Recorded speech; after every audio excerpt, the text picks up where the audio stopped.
আমি এখন এটার নেটওয়ার্কটা সলভ করে দেখাচ্ছি তোদেরকে, বুঝছস? এখানে দেখ, একটা নেটওয়ার্কের মধ্যে ফার্স্টে এই তোর প্রথমে থাকে কি ইএসটি, তারপর এদিকে থাকে ইএফটি, আর এদিকে থাকে এলএসটি এবং এদিকে থাকে এলএফটি। ইএসটি কি? Earliest starting time, earliest finishing time. Earliest starting time যে কাজটা তাড়াতাড়ি শুরু করে উইথাউট ডিলে, হ্যাঁ। আর এটা যেটা শেষ করে, ঠিক এটাও এলএসটি স্টার্টিং টাইম আর লেটেস্ট ফিনিশিং টাইম। এখন আমি এটা এরোটাকে, হ্যাঁ, প্রথম ইএসটি এবং ইএফটিকে ব্ল্যাক কালারে লিখছি, এলএসটিকে গ্রিন কালারে লিখছি, আর এটাকে এলএফটিটাকে এটাকে ব্লু কালারে লিখছি। কারণ হচ্ছে কি, আমি এই ডায়াগ্রামটা যখন করব তখন আমি যেন কোনো কনফিউশন না হয় বোঝার ক্ষেত্রে আমি এরকমভাবে করছি। পরীক্ষার ক্ষেত্রে তোরা চাইলে এরকম করতে পারোস, অথবা তোরা চাইলে একটা খালি দিয়ে লিখতে পারোস, অসুবিধা নেই। এবার দেখ, আমি এটা সলভ করে দেখাই। ফার্স্ট কাজ হচ্ছে কি, আমার ব্ল্যাক কালার দিয়ে আমি এটা কি, এটা ইএসটি এবং ইএফটিগুলোকে আগে সলভ করব। এখন দেখ, এখানে আগে এর ডায়াগ্রামটাতে দেখ, আমি একটু করে দেখাই। হ্যাঁ, এই দেখ, এখানে এই জায়গায় যেহেতু গিয়া, তাহলে আমি এটাকে আগে জিরো হবে, প্রথম যেহেতু শুরু, এখানে জিরো হবে, প্লাস এটাতেও জিরো হবে, প্লাস এটাতেও কি জিরো হবে। এগুলো কিন্তু এটা হচ্ছে তো ডিউরেশন, এগুলো দেওয়া থাকবে ডিউরেশনগুলো। এটা 7, এটা 5, 12 এগুলো দেওয়া থাকবে। আর একটা কথা, আর এটা হচ্ছে তুই ডামি অ্যাক্টিভিটি। এটা দিয়ে কোনো রিসোর্স আসবে না, বা রিসোর্স নাই ডামি অ্যাক্টিভিটিটা। এখন তাহলে এটা কি জিরো, তাহলে এটা 12, তাহলে 0 যোগ 12 কত? এখানে হবে, হয়ে যাবে কত? 12। এই একটাতে লিখলাম, হ্যাঁ। এবারে এটা তাই, 0 যোগ 8 হয়ে যাবে কত? 8। 0 যোগ 7 হয়ে যাবে কত? 7, বুঝছস? এখন আমি একটা শেষ করে আসি। আগে দেখ, এটাতে দেখি, এখন 12 এটাতে ঢুকছে, হ্যাঁ, এটা দিয়ে এন্টার করছে, বের হবে কত? 12 বের হবে। এদিক দিয়ে জাস্ট একটা ঢুকছে, আর কোনোটা কি আর ঢুকে নেই। এটা তো তোর বাইর হয়েছে ডামি অ্যাক্টিভিটিটা, এটা আমরা হিসাবে আসতেছি না। প্লাস হচ্ছে কি, এখন এটা তাই, এখন এটাতে আসলে দেখা যাবে যে কি তোর, দেখ, এটা তো ঢুকছে একটা, অনলি ঢুকছে একটা, যেহেতু বের হয়েছে কয়টা? 1, 2, 3টা, তো 3টাতে কি এটা হয়ে যাবে কি 8, কারণ এটাতে ঢুকছে অনলি একটা ঢুকতেছে। দেখ, এখানেও 8 হয়ে যাবে, এখানেও 8 হয়ে যাবে, এখানেও 8 হয়ে যাবে। তারপর এখানে দেখ, এখানে ঢুকছে কয়টা? একটা না, একটা নয়, এখানে ঢুকছে 2টা। দেখ, এই 7 এটাও ঢুকছে, এই 5 এটাও কি ঢুকছে, বুঝছস? এটাও ঢুকছে। সো আমি এখন এখানে আমি শুধু 7 লিখতে পারতেছি না, আমাকে এটা সলভ করে আসতে হবে। সো আমরা আগে এটা সলভ করে দেখি, কী আসে না আসে। এটাও সলভ করলে এখন 8, 3 থেকে কত? 11। তারপর হচ্ছে যে 8, এটা সলভ করলে 8, 12, 8 যোগ 12, 20। আর এটা সলভ করলে 8 যোগ 5,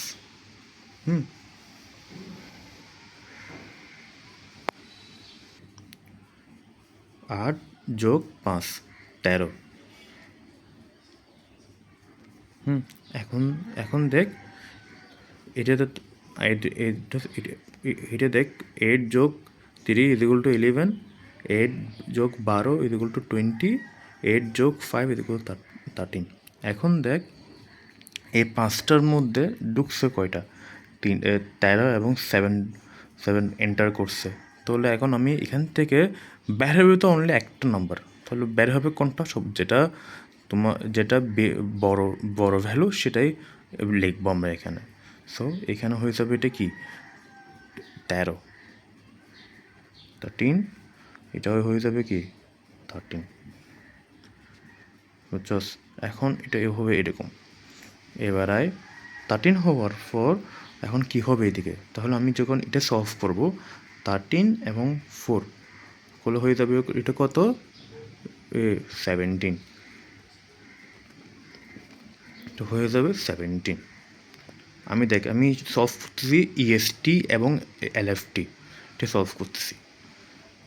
উপরেরগুলা এটা হচ্ছে ইএসটি, এটা হচ্ছে এলএফটি।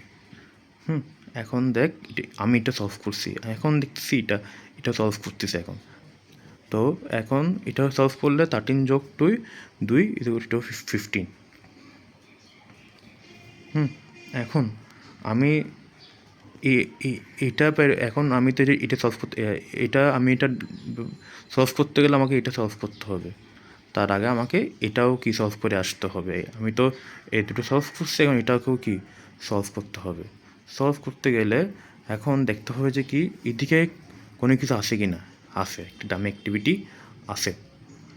সো এখন আমাকে এটা 11 আমি যদি লিখি, এদিকে আমি 11 লিখতে পারবো না। সো আমাকে এখানে দেখতে হবে যে কি তোমার কোনটা আসবে। তো আমি এখানে যখন প্রথম যেটা 12 লিখছি, দিক দিয়ে 12 বের হয়েছে, এদিকেও কি 12 হবে, এটা 12 হবে এখানে। তো এদিকেও 12 হলে এটা এখানেও কি 12 হবে, ফিনিশ টাইমেও এটা 12 হবে। এখন দেখো কোনটা বেশি, কোনটা বড় ভ্যালু। অবশ্যই 12টা ভ্যালু বড়, তাহলে আমি এখানে হবে কি এখানে 12 হয়ে যাবে। এটা 12 7, 12 প্লাস 7 যোগ করলো কত 19। হ্যাঁ 19। এখন এখানে দেখো 6টাতে দেখো, 6টার মধ্যে ঢুকছে কয়টা, 6এর মধ্যে 19 ঢুকছে, 20 ঢুকছে, 17 ঢুকছে। এখন বের হবে ম্যাক্সিমাম নম্বর যেটা, সেটাই বের হবে এখান থেকে। তবে আমি এখানে কি লিখবো 20। তো এখন এটা যোগ করলে এটা 20 আর 6 যোগ করলে এটা 26। এখন দেখো 7-এর মধ্যে 26 এবং 15 ঢুকছে, এখন বের হবে কোনটা, 26টাই বের হবে ম্যাক্সিমাম ভ্যালু, বড় ভ্যালুটা। এখন 26 বের হওয়ার পর এখন কি করব, এটা হয়ে যাবে 26 যোগ 10 হয়ে যাবে এটা কত 36।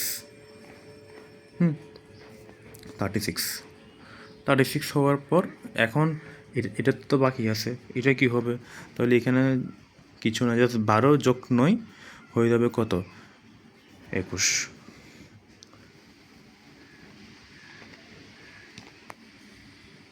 এটা এখন আমরা কি ইএসটি এবং এলএফটি কি সলভ করছি এখন।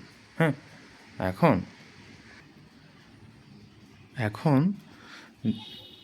ইএসটি এবং ইএফটি কি সলভ করছে। এখন আমরা এখন ব্যাকওয়ার্ডে আসবো। ব্যাকওয়ার্ডে বলতে কোনটা কী সলভ করবো, এলএফটি এবং এলএসটি কি সলভ করবো। এখন এলএফটি সলভ করবো একদম যেখানে শেষ, সেটাই আমার কি এখান থেকে যেটা ম্যাক্সিমাম ভ্যালু আসবে সেটা 36টা এটা লিখবো কি এলএফটি। হ্যাঁ, এটা যেহেতু ম্যাক্সিমাম ভ্যালু এলএফটি, দুটোর পাশে এলএফটি হয়ে যাবে সেটা। তাহলে আমি এটা ব্লু পেন দিয়ে লিখতেছি 36 হয়ে যাবে, এখানেও 36 হয়ে যাবে, প্লাস যে এখানেও কি 36 হয়ে যাবে, এই দুটোতে ঢুকতেছে 36টা, এটার জন্য কি তোমরা কি গিয়ে হয়ে যাবে। এখন 36 বিয়োগ 10 হয়ে যাবে কত 26। এখন 26টা আমি লিখবো কি দিয়ে, গ্রিন পেন দিয়ে 26 বোঝার সুবিধার্থে 26 লিখবো। ঠিক এখানেও আমি 36 বিয়োগ 9, তো আমি কি লিখবো 27।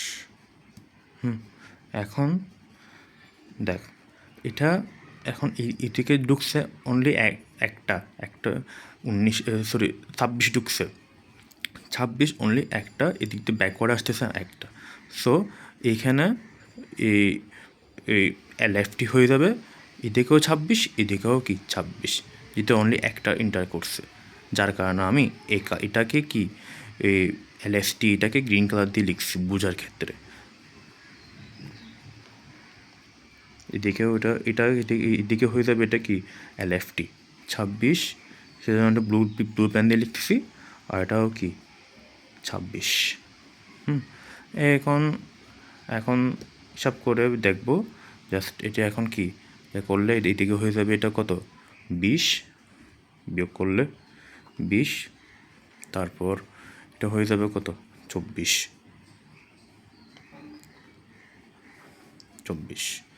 এখন আস্তে আস্তে আমরা সলভ করে আসি। তাহলে এখন 20 এটাতে তো ঢুকছে 20, হ্যাঁ, এখন ঢুকছে কয়টা, অনলি একটা ঢুকছে এদিকে 20। চলিয়ে তাহলে আমি এটা এখানে তিন জায়গায় 20 ঢুকলে এক জায়গায় তিন জায়গায় বের হয়ে যাবে।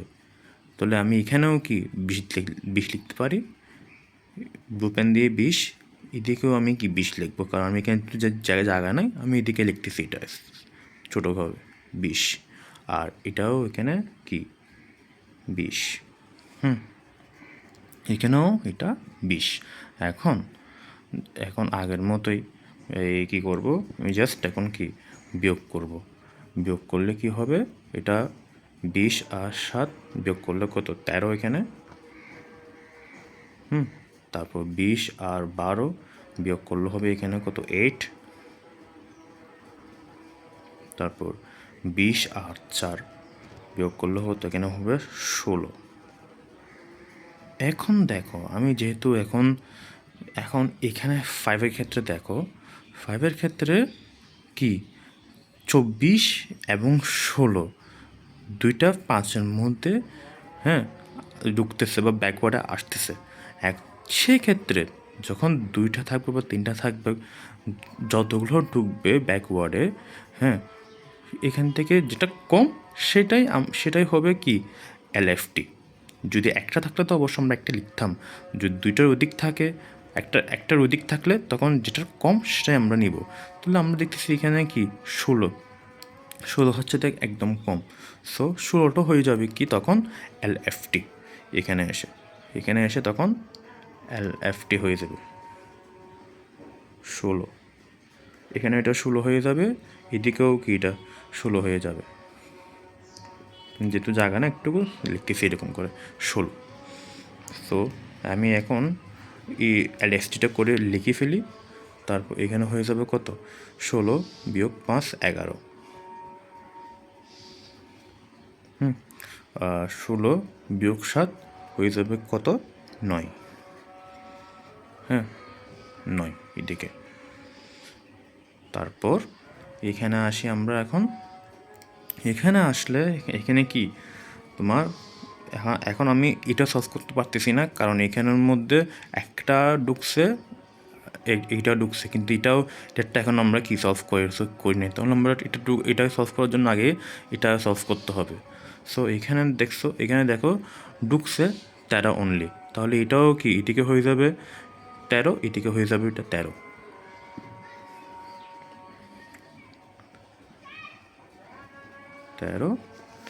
তো হয়ে যাবে কি 13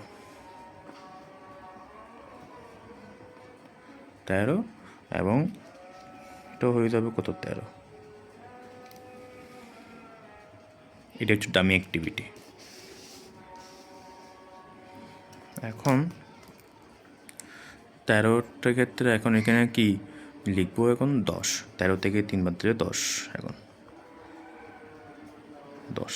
এখন দেখো এখান থেকে তাহলে এখন এখানের মধ্যে 3টা জিনিস ঢুকছে, 11, 8 এবং 10, তাহলে এখান থেকে হবে যেটা ছোট সেটাই কি এখানে LFTর মধ্যে আমি বসাবো ব্যাকওয়ার্ডে। এখন এখানে হয়ে যাবে এটা 8, তখন 8 আর 8 বিয়োগ করলে এটা হয়ে যাবে 0। এখন এখন দেখো এখানের মধ্যে 13 আছে, তারপর ওইদিকে এখানে ঢুকছে কত 27 আছে, 27 ঢুকছে, 13 ঢুকছে। তাহলে এখান থেকে অবশ্য আমরা কি 13কে লিখবো অবশ্যই, কারণ ছোটো যেহেতু 13 আর 27-এর মধ্যে কম্পারিজন করবো আমরা কি গ্রিনটার ক্ষেত্রে। গ্রিন যেহেতু একটু ব্যাকওয়ার্ড আসতেছি আমরা, সবসময় মনে রাখবো যে কি ব্যাকওয়ার্ড যেহেতু গ্রিন, আমরা গ্রিনটার দিকে কি ফোকাস করব, কোনটা ঢুকতেছে। তাহলে ঢুকতেছে কি 13 আর 27, তো আমরা এখানে নিব 13, যেটা স্মল 13। তো এটা এখন হয়ে যাবে কত 1।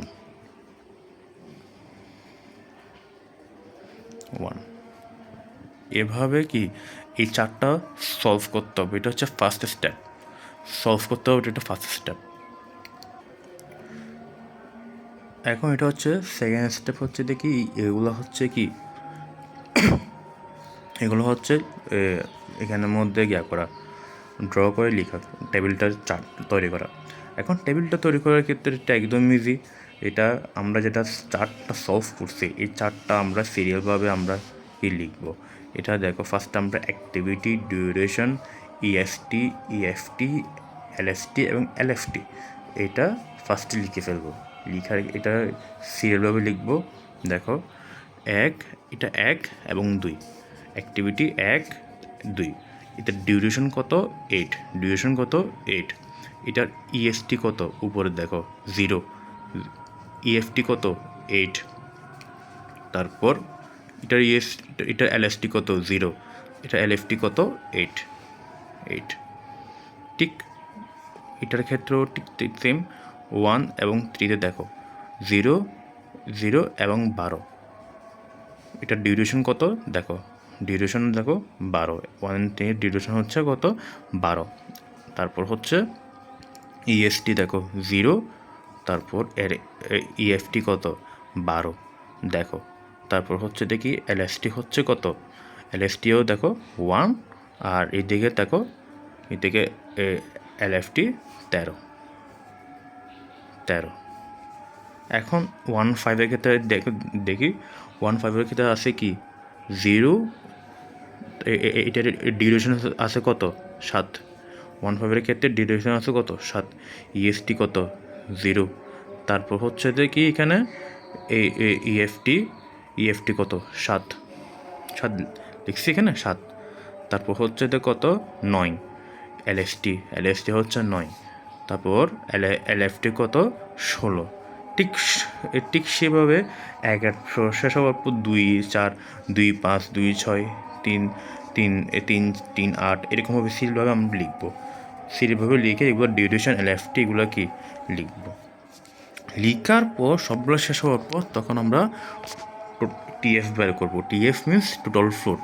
এই টিএফ বের করার ফর্মুলা হচ্ছে দেখি এলএফটি বিয়োগ ইএফটি, এলএফটি বিয়োগ ইএফটি। এটার থেকে এটা বিয়োগ দেবো, এটার থেকে এটা ইএফটিটা বিয়োগ দেবো। বিয়োগ দিলে কি 0 টিএফ টোটাল ফ্লোট চলে আসবে। ঠিক এটাও ঠিক সেম, 13 থেকে 12 বিয়োগ দিলে 1, এরকম করে এই গড়টা চলে আসবে। এখন আসো এটা স্যার যখন করাইছে, স্যার এটা মুখে যেহেতু করাইছে এটা আমরা তখন বুঝতে পারি না। এখন আমি এটার জন্য এটা একটা আলাদা ঘর লাগছে কেন, ফ্রি এফএফ যখন বের করবো, মানে ফ্রি ফ্লোট যখন বের করবো তখন আমার জন্য ইজি হয়ে যাবে এটা কি ক্যালকুলেশনটা করতে। এখন এটার যেটা কীভাবে বের করবো এখন দেখি আমি অ্যাক্টিভিটি 1 এবং 2, অ্যাক্টিভিটি 1 এবং 2-এ যাই। এখন 1 এবং 2-এ 1 এবং 2-এ যেটা ইএফটি আছে সেটাই আমার কি 8, যেটা ইএফটি যেটা আছে আর্লিয়েস্ট ফিনিশ টাইম ইএফটি যেটা আছে সেটাই আমার যে অ্যাক্টিভিটির জন্য কত 8। 1 এবং 3, 1 এবং 3-এর ক্ষেত্রে 1 এবং 3-এর ক্ষেত্রে যে হবে কত 12। তারপর হচ্ছে দেখি 1 এবং 5, 1 এবং 5-এর ক্ষেত্রে তখন 1 এবং 5-এর ক্ষেত্রে যে আমি তখন 7 লিখতে পারবো না আমি, কেন? এখন এখানে কিন্তু দুটা ঢুকছে, 7 এবং 13, যেটা ম্যাক্সিমাম সেটা আমরা কি লিখব? 13। ঠিক এভাবে বাকিগুলো আমাদেরকে এভাবে বের করতে হবে প্রতিটা অ্যাক্টিভিটির জন্য। তো আমি দেখি 1 এবং 5, 1 এবং 5-এর ক্ষেত্রে দেখি ঠিক সেম, এটা লিখছি 1 এবং 5 বলছি। এখন 2 এবং 4, 2 এবং 4-এর ক্ষেত্রে হয়ে যাবে কত? এটা 12। 2 এবং 4-এ যাই, 2 এবং 4, 2 এবং 4, 2 এবং 4-এর ক্ষেত্রে ঢুকছে কত? এখানে 11 ঢুকছে, তারপর 12 ঢুকছে। যেটা বড় সেটাই আমার কি এখানের এই যেটা ঠিক সবগুলো এরকম করে আমরা বের করব। বের করে তারপর ফ্রি ফ্লোট দেখব। ফ্রি ফ্লোট বের করার নিয়ম হচ্ছে দেখি ইজে বিয়োগ ইএসটি বিয়োগ ডিউরেশন, ইজে বিয়োগ ইএসটি বিয়োগ ডিউরেশন, ফ্রি ফ্লোট চলে আসবে সবগুলো। এবার রিমার্কে আসি। এবার রিমার্কের ক্ষেত্রে ক্রিটিক্যাল পাথ কোনটা হবে? যখন এদিকে এখানে এলএসটি, এলএফটি এবং ইএসটি এবং ইএফটি, এলএসটি এবং এলএফটি চারোটা ভ্যালু যদি সমান হয় তখনই এটা ক্রিটিক্যাল পাথ বলবো, বুঝছো? এটা যখন চারোটা ভ্যালু যদি সমান হয় তাহলে এটা ক্রিটিক্যাল পাথ। এখন সিপি সিপি সিপি হয়ে গেছে, এটা কি বা 1 2, দেখো এখানে চারোটা ভ্যালু 0 8 0 8, সেজন্য সিপি। ঠিক এটাতে কি 2 এবং 6 দেখো 2 এবং 6-এর ক্ষেত্রে দেখো 8 8 এবং 20 20, চারোটা সেম, সেজন্য এটা ক্রিটিক্যাল পাথ। ঠিক এটাও 6 এবং 7, এটার ইএসটি দেখো 20 26 20 26 সিপি। ঠিক এটা 36 26 26 36 26 36 সিপি। এরকমভাবে এটা কি ক্যালকুলেশন করতে হবে। ক্যালকুলেশন করলে এরকম আমরা এটা ফাইন্ড আউট করতে পারবো, এটাই। আর এটা ভালোভাবে একটু প্র্যাকটিস করলে বুঝবি আশা করি। দেখ